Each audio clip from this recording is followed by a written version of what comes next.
میں نے تقریباً 100 فلموں میں ان کے ساتھ کام کیا ہے. بڑی محبت کرتے تھے, بڑے بااخلاق تھے, ساری دنیا سے محبت کرنے والا آدمی, فن کا بادشاہ. میں صرف یہ کہوں گا کہ وہ قومی احساسات تھے, بہت بڑے فنکار, اور ان کے جانے سے جو خلا پیدا ہوا وہ کسی صورت پر نہیں ہو سکتا. مجھے بہت افسوس ہوا, بلکہ مجھے یقین نہیں آیا. میری تھوڑے عرصے پہلے ان سے ملاقات ہوئی اور میں نے ان سے کہا, وہ میرے بچوں کے گارڈین تھے. بلکہ جب میں امریکہ سے آئی تو وحید کا جب انتقال ہوا تو وحید پیش تھے, سارا انتظام انہوں نے کیا, اور مجھے تو ایسا لگتا ہے میرے دونوں بازو کسی نے کاٹ دی. بھیا کے ساتھ میں نے بہت کام کیا, اور میری فلمیں تھی شمع, نوکر, بہن بھائی, اور بھی کافی فلمیں. تو وہ تو خود ایک اسکول تھے, وہ ہم نے تو ان سے کام سیکھا. تو اب ان کا نہ ہونا تو بہت بڑی کمی ہے. انسانیت کے پیکر تھے, بڑے ہمدرد, بڑی محبت کرنے والے. وہ ہمارے لیے تو وہ ایک شفیق باپ تھے, اور ان کا سایہ ہمیشہ سے رہا. میں نے ان کو بہت دیکھا, قریب ہو کے بھی دیکھا. ان کے ساتھ بہت سے پروگرامز جو کہ نوبل کازز کے لیے جتنے بھی پروگرامز ہوئے ہیں, یہ میری خوش قسمتی ہے کہ میں ان کے ساتھ ساتھ وہ جب حکم کرتے تھے, اور جس طرح میں نے ان کو کام کرتے دیکھا, اس طرح اپنے ماں جو ہے وہ اپنی سگی اولاد کے لیے بھی اتنا شاید نہ سوچے. ایک شعر کے ساتھ کہ ماہی ٹریا تو شہر ویران ہو گیا, کنو دساں میرا کنا نقصان ہو گیا. علی بھائی سدا زندہ رہیں گے, ان کا مشن جاری رہے گا, اور انہوں نے جو محبتیں بانٹی ہیں وہ انشاءاللہ قیامت تک چلتی رہیں گی. جب کوئی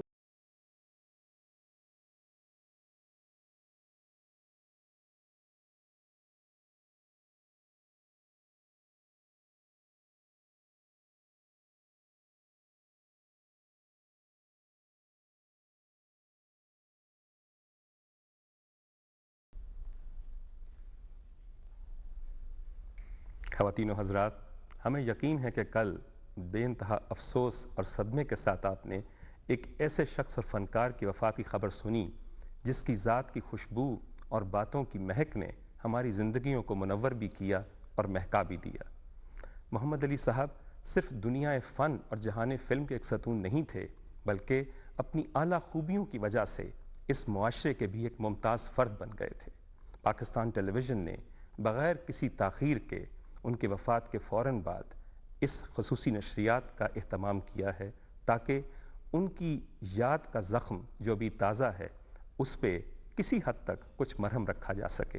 یہ زخم بھرنے والے تو نہیں ہیں, مگر ان خصوصی نشریات کے ذریعے ان کے دوست, ان کے ساتھی, ان کے رفقا کار, ان کے عزیز, ان کی باتوں کو یاد کر کے اور دہرا کے ہم سب کا غم ہلکا کریں گے. بڑے آدمی کی وفات ایک ذاتی صدمہ تو ہوتا ہے, مگر اس کے ساتھ ساتھ یہ تقریباً ایک قومی سانحہ بھی ہوتا ہے, اس کا دکھ سانجہ ہوتا ہے. ان نشریات کے دوران بہت سے ایسے لوگوں سے آپ کی ملاقات ہوگی جن کی زندگیوں کو محمد علی صاحب نے بہت قریب سے ٹچ کیا اور ان کی زندگیوں کو انرچ بھی کیا. ہمارے پاس سب سے پہلے ایک ایسی فنکارہ موجود ہیں جنہوں نے اپنی پہلی ہی فلم محمد علی صاحب کے ساتھ کی. ان کے ساتھ ایک بہت بڑے فلمی رائٹر اور گیت نگار میرے پاس تشریف رکھتے ہیں, جن کی لکھی ہوئی کہانیاں محمد علی صاحب نے پردہ اسکرین پر سچ کر دکھائیں. ان کے لکھے ہوئے بہت سے گیتوں پہ محمد علی صاحب نے لپ سنک کیا.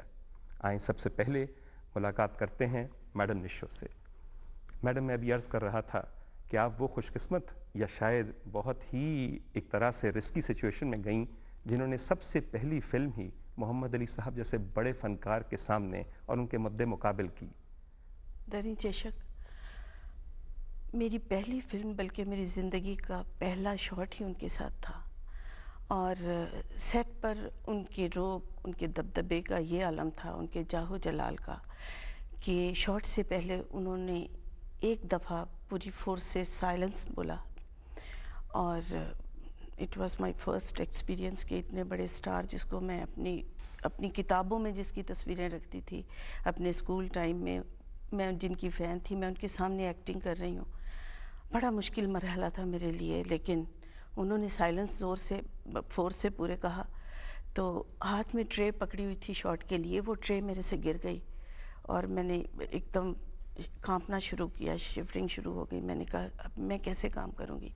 میرے پاس آئے، مجھے کہا کہ دیکھو بیٹا، آپ میری چھوٹی بہن بھی ہو، میری بیٹی بھی ہو، اگر تم ابھی سے یہ خوف جو ہے اتار دو، سمجھو سیٹ پہ کوئی نہیں، کچھ بھی نہیں.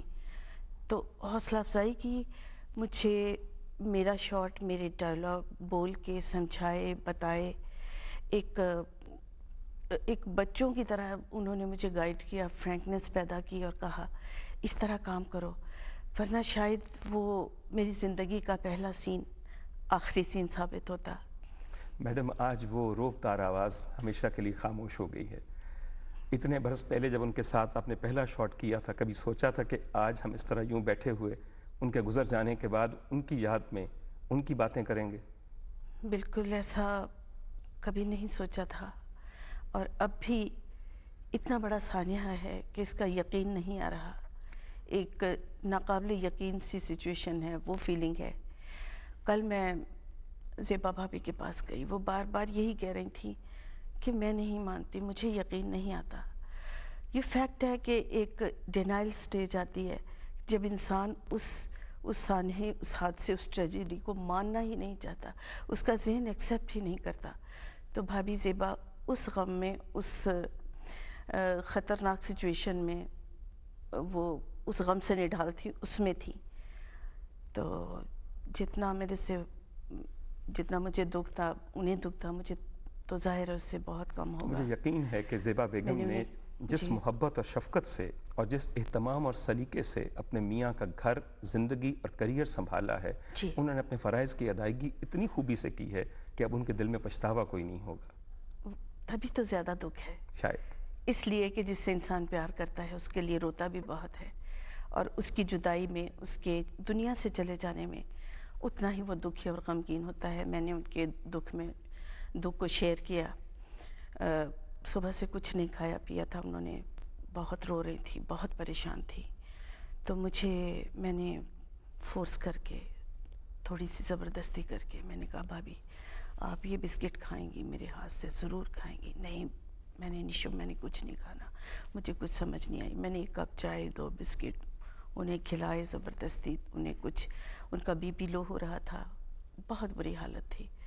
تو کافی دیر سب لوگ بیٹھے تھے، سب کنسول کر رہے تھے، لیکن صدمہ بھی تو بہت بڑا تھا. یقیناً بہت بڑا ہے میڈم، مگر زیبا بیگم وہ خوش قسمت عورت ہیں کہ جن کے غم میں اس وقت ایک پوری قوم اور کروڑوں پرستار شریک ہیں. اور میرے خیال میں میرا مولا ہی صبر دینے والا ہے، مگر ان کے ڈھارس بندھانے والوں کی کوئی کمی نہیں ہے. بالکل درست. ساغر صاحب، اگر میں آپ کو تکلیف دوں، آپ کی ایک لمبی طویل رفاقت ان کے ساتھ رہی ہے، ذاتی بھی اور فن کے حوالے سے بھی. بے شمار آپ کی لکھی ہوئی فلموں میں انہوں نے ہیرو کا کردار ادا کیا. آپ کی نظر میں کیا آپ کی لکھی ہوئی تحریر کو انہوں نے زندہ کر دکھایا؟ میری ہی نہیں، بہت سے لوگوں کی لکھی ہوئی فلموں میں انہوں نے کام کیا. بہت سے لکھے ہوئے گانے ان پہ فلم بند ہوئے، جن میں اور لوگ بھی شامل تھے. لیکن میرا مسئلہ یہ ہے کہ زیادہ تر کام ہم نے شباب پروڈکشنز میں اکٹھے کیا.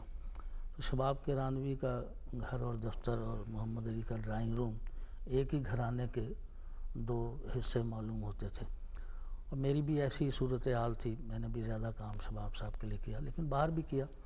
جیسے عورت ایک پہلی جو ہے وہ باہر کی فلم تھی، اس میں محمد علی ہیرو تھے، میری لکھی ہوئی تھی، گانے بھی تھے. بات یہ ہے کہ محمد علی بہت اچھے اداکار تھے، سب کہتے ہیں، مگر میں کہتا ہوں وہ بہت اچھے صداکار تھے. اگر وہ بہت اچھے صداکار نہ ہوتے تو بہت اچھے اداکار ثابت نہ ہوتے. چونکہ اداکار تو شاید ان سے بھی اچھے پاکستان میں بھی اور باہر بھی موجود ہیں، مگر جس طرز کے وہ اداکار تھے اور جس طرح دلیپ کمار بھارت میں اپنی طرز کے اداکار ہیں، اگرچہ ان سے اچھے اداکار بھی ہوں گے، مگر ایک صفت جو دونوں میں نے کامن محسوس کی وہ یہ ہے کہ آج تک بھارت میں چاہے بڑے ہوں یا چھوٹے ہوں وہ دلیپ کمار کو یوسف بھائی کہتے ہیں، اور علی صاحب کو پاکستان میں سب جن کو باپ کہنا چاہیے، بیٹا کہنا چاہیے، وہ بھی علی بھائی کہتے تھے۔ اور سب سے بڑی بات یہ ہے کہ پچھلے دنوں جب دلیپ کمار آئے تھے پاکستان تو ایک محفل میں میں بھی موجود تھا، تو دونوں ایک دوسرے کو، وہ یوسف بھائی کہہ رہے تھے، وہ علی بھائی کہہ رہے تھے، وہ بڑا عجیب مسئلہ تھا۔ تو وہ اچھے اداکار بھی تھے اور اچھے انسان بھی تھے۔ ان کو زندہ رکھنے کے لیے ان کی فلمیں بے شک کافی نہ ہوں، لیکن جو سوشل ورک انہوں نے کیا ہے ان کو زندہ رکھنے کی کافی ہے۔ مجھے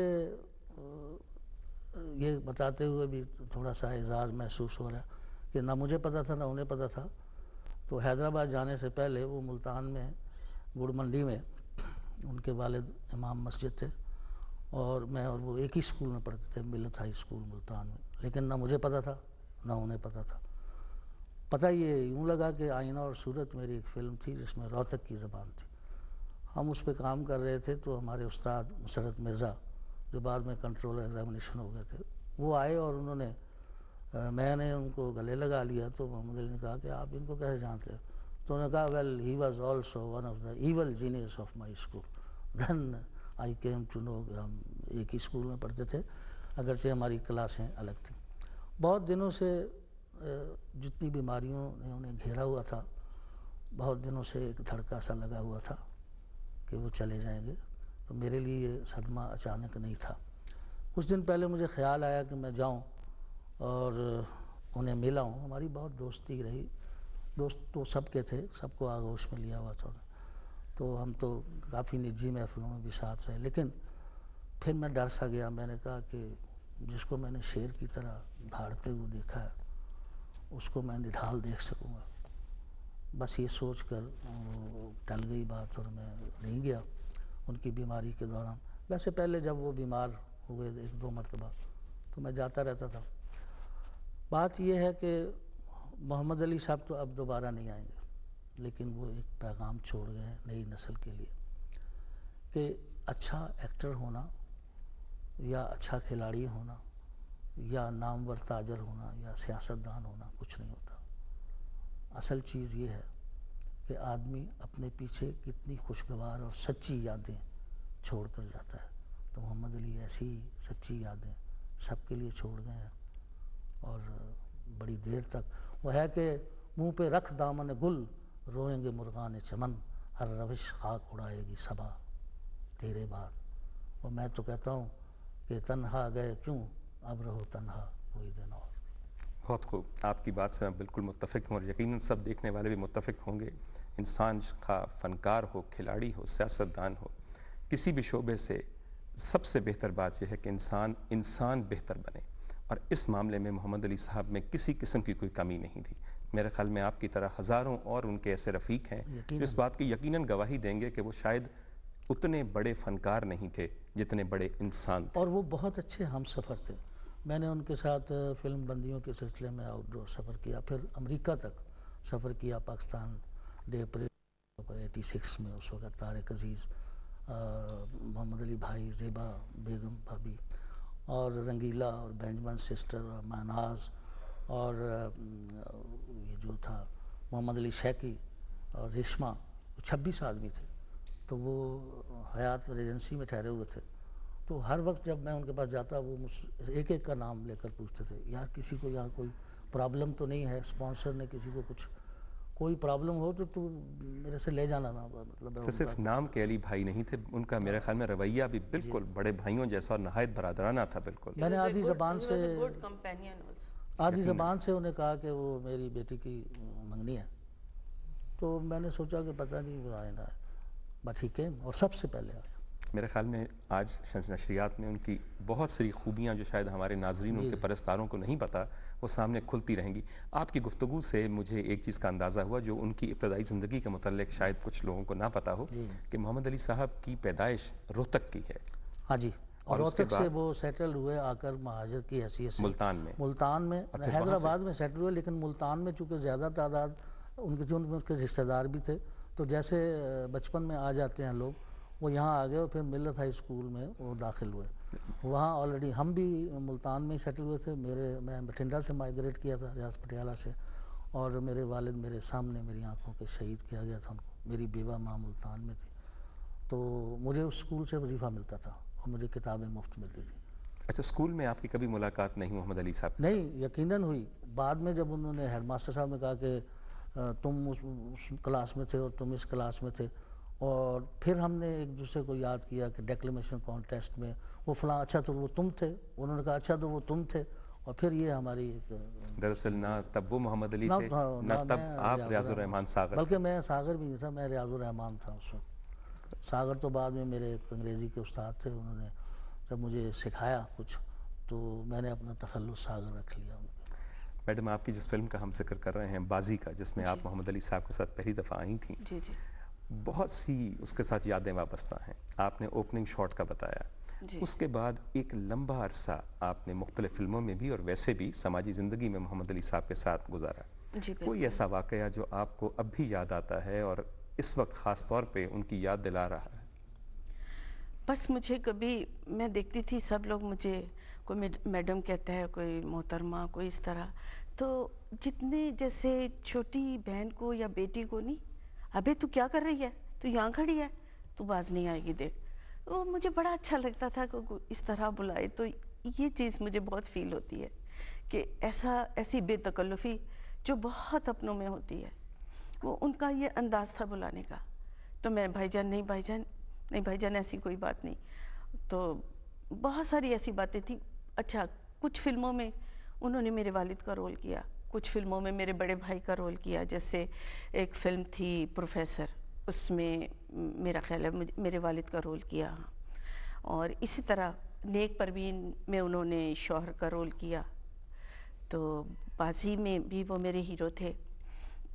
تو ہر سیٹ پہ آتے ہی, ہاں ایک دفعہ مجھے ایک اور چیز جو انہوں نے بڑی خوبصورت چیز ہے اور بہت میرے لیے فائدہ مند رہی اور ہونا بھی چاہیے, زندگی کی روٹین, وہ یہ ہوا. ایک فلم تھی سماج, تو 8-10 شفٹیں وہ کرتے تھے دن میں, 8-10 فلموں کی شوٹنگز, اور اتنی ہی تقریباً میں کرتی تھی. میں اس وقت ذرا نئی تھی بالکل, اور بہت اسٹرگل کر رہی تھی, اور بہت اپنی طرف سے میں پوری کوشش کے, جو ایک بہت ایفیشینٹ آرٹسٹ ہوتا ہے اور پنکچول. میں صبح آئی شوٹنگ کے لیے, تو میں نے کہا آج تو ریکارڈ ٹوٹ جائے گا, آج تو یونٹ بھی نہیں آیا ہوگا, کوئی بھی نہیں ہوگا. آج جا کے میں بیٹھ جاؤں گی اور سب پہ میں کہوں گی کہ بھئی سب سے پہلے میں. تو میں آئی, میں نے میک اپ بھی نہیں کیا ہوا تھا, سامان اٹھا کے میں نے کہا جلدی, اب میرے ملازم پیچھے آ رہے ہیں, سامان اٹھا کر میں جلدی سے اسٹوڈیو میں داخل ہوئی. تو دیکھا علی بھائی واک کر رہے تھے. اتنی مجھے شرمندگی ہوئی. میں نے کہا بھائی جان, کہتے بیٹا دیکھو تم 5 منٹ لیٹ آئی ہو, یہ 5 منٹ بھی نہیں لیٹ آنا چاہیے. میں نے کہا بھائی جان مجھے اس 5 منٹ کی پرواہ نہیں, میں نے آپ سے زندگی میں ایک سبق سیکھا کہ پنکچولیٹی کتنی بڑی چیز ہے. تو میں نے کہا آپ کتنے بڑے آرٹسٹ ہیں اور آپ مجھ سے پہلے ہیں. وہ چیز میں نے زندگی میں پلے باندھ دی اور ہمیشہ میں پنکچوئل رہی.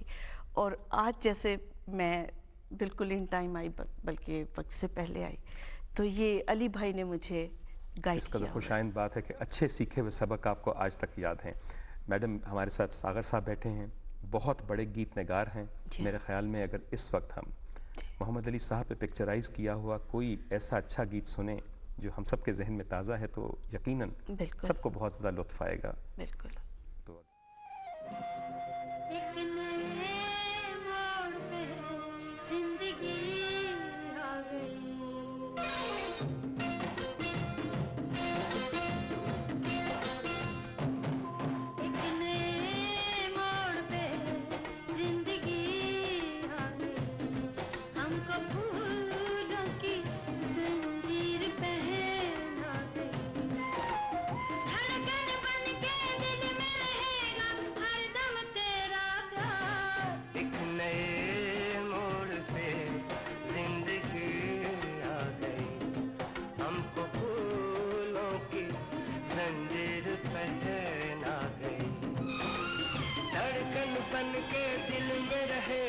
ہر دم تیرا پیار.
خواتین و حضرات، آپ میں سے وہ لوگ جو ہمیں اب جوائن کر رہے ہیں اس نشریات میں ان کو یہ یاد دلانا چاہتا ہوں کہ ہم سب یہاں جمع ہیں آج محمد علی صاحب کی یاد میں، ان کی باتیں کرنے کے لیے، ان کے رفقا سے ملاقات کرنے کے لیے۔ پاکستان ٹیلی ویژن کو یہ فخر حاصل ہے کہ انہوں نے محمد علی صاحب کی وفات کے فوراً بعد ان خصوصی نشریات کا اہتمام کر کے اپنی فنکار پرستی اور فن پروری دونوں کا بہت اچھا ثبوت فراہم کیا ہے۔ محمد علی صاحب یقیناً اتنے بڑے فنکار تھے کہ وہ ان سب چیزوں کے حقدار اور مستحق بھی تھے۔ میرے ساتھ اب تشریف رکھتے ہیں جناب رفیق وڑائچ صاحب اور جناب عقیل احمد روبی صاحب۔ رفیق وڑائچ صاحب لاہور سینٹر کے ٹیلی ویژن سے منسلک رہے ہیں اور جب ریٹائر ہوئے تو اسی سینٹر کے جنرل مینیجر تھے۔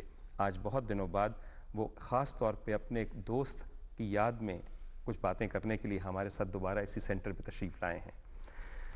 وڑائچ صاحب یہ فرمائیے کتنی لمبی ایسوسیشن ہے؟ میری محمد علی سے 1956-57 سے ایسوسیشن ہے۔ ایسوسیشن کیا ہے، بلکہ ہم نے دونوں نے اپنے کیریئر کا آغاز جو ہے وہ ریڈیو پاکستان حیدرآباد سے کیا۔ اس وقت وہاں مصطفیٰ قریشی بھی تھے اور ہماری ریڈیو پاکستان میں دوستی ہو گئی۔ 2-3 ملاقات میں ہماری اتنی قریبی دوستی ہوگی کہ میں ان کی اور وہ میری فیملی کے ممبر بن گئے۔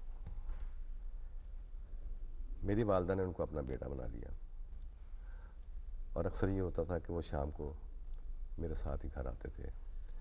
ہماری شام اکٹھے گزرتی تھی۔ پھر طاہر رضوی بھی ہمارے بہت عزیز دوست ہیں، یہاں ٹی وی میں کام کرتے رہے ہیں۔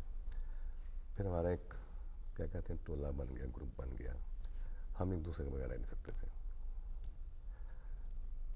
میں ریڈیو پاکستان میں اصل میں مجھے گانے کا شوق تھا۔ سچل کالج میں پڑھتا تھا، فرسٹ ایئر میں یہ پلے کرتے تھے۔ تو ظاہر ہے کہ جب ہمارا شعبہ ایک تھا تو ہماری ملاقات تو زیادہ ہونی تھی اور ہم کسی اور سے ملتے بھی نہیں تھے زیادہ۔ محمد علی سے دوستی کے بعد میں آپ کو صحیح بات بتاتا ہوں کہ مجھے دوستی کے مفہوم کا پتہ لگا کہ دوستی پیار اور احسار کا نام ہے۔ وہ کسی کو دکھ میں دیکھ نہیں سکتا تھا۔ میں آپ کو ایک مثال دیتا ہوں کہ ایک دفعہ میں اس زمانے میں ریڈیو پاکستان سے 15 روپے مجھے ملتے تھے ایک پروگرام کے، 10 روپے ان کو ایک ڈرامے کے ملتے تھے۔ وہ زمانہ وہ تھا کہ جب پیسے کی بہت اہمیت نہیں تھی، انسانوں کی اہمیت بہت زیادہ تھی۔ تو ایک دفعہ میں بیمار پڑ گیا تو میں شام کو ملا نہیں۔ یہ پروگرام کر کے آیا تو اس کو چیک ملا تھا 10 روپے کا۔ تو یہ کہنا مجھے فیکا کہتا تھا، میں اس کو منا کہتا تھا۔ میں بھی اور طاہر رضوی ہم ایک دوسرے کو ان ناموں سے بلاتے تھے۔ تو شام کو یہ نیکسٹ شام کو یہ میرے گھر آیا اور ڈاکٹر کو ساتھ لے کے آیا۔ تو میں نے اس کو کان میں کہا، میں نے کہا یار یہ جو فیس لے گا، کہتے میں نے دے دیا۔ مطلب ہے جو اس نے ایک ہفتے میں 10 روپے کمائے تھے وہ اس نے میرے پہ لگا دیے۔ اب یہ بتائیے کہ اس سے زیادہ محبت کا اظہار کیا ہو سکتا ہے۔ پھر ہم نے فیصلہ کیا کہ ہم لاہور شفٹ ہو جاتے ہیں۔ لاہور میں وہ فلم انڈسٹری میں چلے گئے۔ دیکھیں ہم جو آپس میں اکٹھے رہتے ہیں دوست، تو ہمیں احساس نہیں ہوتا ایک دوسرے کی بڑائی اچھائی کا، اس وقت لگتا ہے پتہ جب ہم سامنے آتے ہیں، وہ فن نکھر کے سامنے آتا ہے۔ فنکار تو بہت عظیم تھا وہ، ریڈیو میں بھی اس کا بڑا احترام تھا۔ یہاں پر آ کے اس نے مجھے کہا ایک دن کہ تم میری جا کے فلم دیکھو، خاموش رہو۔ تو میں وہاں فلم دیکھنے چلا گیا تو میں رو کے آ گیا۔ میں نے کہا یہ کیا تم نے مجھے رلا دیا۔ یہاں آنے کے بعد پھر میں ٹی وی میں آ گیا، وہ فلموں میں چلے گئے۔ میں یہاں دیکھتا تھا کہ میں اس تلاش میں رہتا تھا ہر وقت کہ یار کوئی اچھا کام کر لیا جائے فیکے۔ تم پتہ کیا کرو، کسی کو ضرورت ہو کسی چیز کی مجھے بتا دیا کرو، میں تجھے بتا دیا کروں گا۔ یہ جذبہ اس میں اب سے نہیں تھا، یہ شروع سے تھا۔ جس زمانے میں ہم بہت تھوڑی تنخواہ پہ نوکری کرتے تھے وہاں حیدرآباد میں، مجھے یاد ہے کہ اس زمانے میں سیٹلمنٹ کا ڈپارٹمنٹ تھا، تھوڑی تھوڑی تنخواہ ملتی تھی۔ کچھ غریب ایسے ہوتے تھے جن کے پاس وکیل کرنے کے لیے پیسے نہیں ہوتے تھے، تو اپنی تنخواہ میں سے کچھ حصہ ان لوگوں کو دے دیتا تھا کہ وہ وکیل کر سکیں۔ خیر اس کے بعد زندگی گزرتی رہی، وہ بھی پروان چڑھتا رہا، ہم بھی عمر میں آگے بڑھتے رہے۔ اس کے دروازے میرے اور طاہر رضوی کے لیے 24 گھنٹے کھلے رہتے تھے گھر کے۔ بھابھی زیبا جو تھیں ان کو پتہ تھا کہ یہ ہمارے گھر کے فرد ہیں اور ہمیں کوئی تکلف نہیں محسوس ہوتا تھا وہاں جانے میں۔ جب کبھی کوئی پرابلم پیش آتی تھی اسے ہی ہم بیٹھ جاتے تھے, آپس میں ڈسکس کر لیتے تھے. یہاں تک دیکھیں کہ ایک زمانے میں یہ ہوا کہ جب میں ریسنٹلی پچھلے ٹینیور میں ٹرانسفر ہو کے یہاں پر آیا تو میری فیملی ابھی وہاں اسلام آباد میں تھی, تو یہ روزانہ کھانا پکا کے میرے لیے ٹی وی اسٹیشن پہ لاتا تھا کہ تو کینٹین کا کھانا نہیں کھا سکتا. دوستیاں کرنی بہت آسان ہے, میرے خیال میں طویل نبھانی بہت مشکل ہے, اور اس معاملے میں محمد علی صاحب بالکل اس امتحان اور آزمائش میں پورے اترے. پورے 50 سال دیکھیں ہو گئے ہیں جی ہماری دوستی کو, نہ کبھی ہمارا کوئی اختلاف ہوا. مزے کی بات یہ ہے کہ محمد علی تو ہمارا دوست تھا, بھابھی زیبا بھی ہم سے اسی طرح پیار کرتے تھے جس طرح وہ کرتے تھے, اور وہ یہ سمجھتے تھے کہ یہ واقعی میرے دیور ہیں دونوں, اور ہم جاتے بھی ایسے تھے. اور مزے کی بات یہ ہے کہ پہلے یہاں سامنے بھی اس کا دفتر تھا, کچھ دن یہاں بھی بیٹھتا رہا وہ. میں جب فلم اسٹوڈیو میں جاتا تھا نہ مجھے کبھی احساس ہوا کہ محمد علی بہت بڑا آدمی ہے, نہ اس کو کبھی احساس ہوا کہ رفیق وڈائل جنرل مینیجر بن گیا ہوا ہے. ہم نے دونوں نے سفر اکٹھے شروع کیا. تو بڑے آدمیوں کی بہت بڑی نشانی یہ ہوتی ہے کہ ان کو اپنی بڑائی کا احساس نہیں ہوتا. روبی صاحب ہمارے ساتھ تشریف رکھتے ہیں, سر ان کو بھی شامل گفتگو کرتے ہیں. روبی صاحب آپ کسی تعارف کے محتاج نہیں, اس لیے میں ناظرین صاحب کا تعارف نہیں کروا رہا, صرف آپ کی باتیں سننا چاہتے ہیں جو آپ محمد علی صاحب کے حوالے سے آج کہنا چاہیں. ڈاکٹر صاحب, نہ تو میرا کوئی گانا ان پر پکچرائز ہوا, نہ میری کسی فلم میں انہوں نے کام کیا. یہ تو آپ کی محرومی ہے. نہ کسی ڈرامے میں انہوں نے میرا کوئی کریکٹر کیا. ایک شعر ہے کہ ایک لمحے کی شناسائی قیامت ڈھا گئی, دے گیا وہ شخص فانی درد لا فانی مجھے. بات یہ ہے علی بھائی کے ساتھ 15-20 سال سے میرا تعلق رہا, اور ان کے اندر جو ایک فقیر اور ایک درویش آدمی تھا نا, اس نے مجھے اشارہ کر کے اپنے پیچھے لگا لیا. 3 پیس سوٹ پہننے والا آدمی, لمبا چوڑا, زیڈ بخاری کے اصولوں کے مطابق بولنے والا, اور اسی پروقار انداز میں چلنے والا آدمی, اندر سے بالکل فقیر آدمی تھا. جس طرح مغل اعظم اکبر نے یہ کہا تھا کہ میں نام کا شہنشاہ ہوں, لیکن میرے اندر جو سلیم چشتی نے فقیری کی ایک صف بچھا دی ہے, اس کو میں کیسے لپیٹوں. محمد علی صاحب کے اندر یہ صف بچھی ہوئی تھی. مجھے ان کے ساتھ بے شمار راتوں کو دیر تک بیٹھنے کا شرف حاصل ہے. ان کی صحبت میں میں نے کچھ سفر بھی کیے. میں نے محسوس کیا کہ وہ آدمی اندر سے بہت ہی عجز اور فقیری قناعت رکھنے والا آدمی تھا. بے شک. اور علی بھائی سے ہم نے بہت کچھ سیکھا. علی بھائی نے ہمیں بہت کچھ سکھایا, اور مجھے کہا کرتے تھے کہ یا رقیل روبی صاحب, آپ مجھے اس وقت